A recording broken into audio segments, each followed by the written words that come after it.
Hallo, is mis Amy agus ha mi gofi cádah fat seachgain gus ó an herach úsachug. sé hímin díd ina manórain agus cha scríbeh le jaimach guis a leach go lí ans na bai. Be na heolada agus scríbeh dóran at sa bheith seolag seachat idir gachi héin. Héit sin hadis in na fachglan na doseach san nuair sin héit sin hadis in neud. Seo a déist. Hí mín díd sa rá mí nam ballach, bar a chrain, leach go lí nam healug. Hí mín díd sa rá mí nam ballach.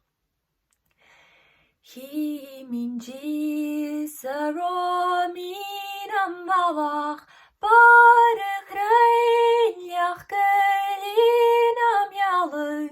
Hí mín díd sa rá mí nam ballach. Seo a hiad rawn. A tíd min suaneach a rain sin glúasat, si lein a nuair sin tín tua is scalfbai. Hí min díd sa rá mí nam ballach.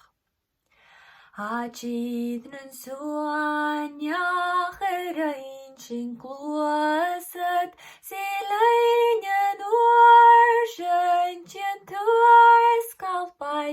Hí min díd sa rá mí nam ballach.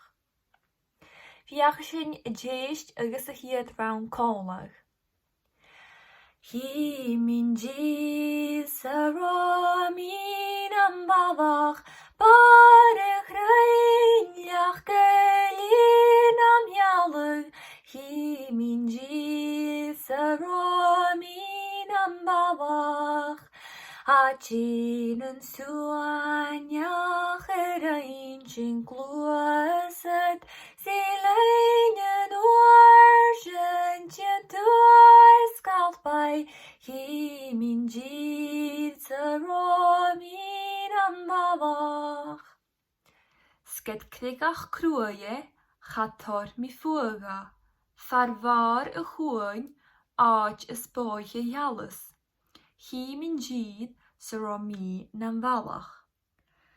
Sced crigach cruaie chator mi fuaga, farvar a chuain áit is bóithe healas.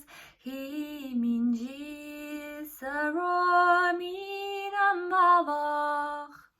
Has neise dul a hain na hasin a dhéúsach a ghéanóran gorí go seo. Hí min díd sa rá mí nam ballach, bar a chrain, leach go lí nam healug. Hí min díd sa rá mí nam ballach. A tíd min suaneach a rain sin glúasat, si lein an uair sin tín tua is scalfbai. Hí min díd sa rá mí nam ballach.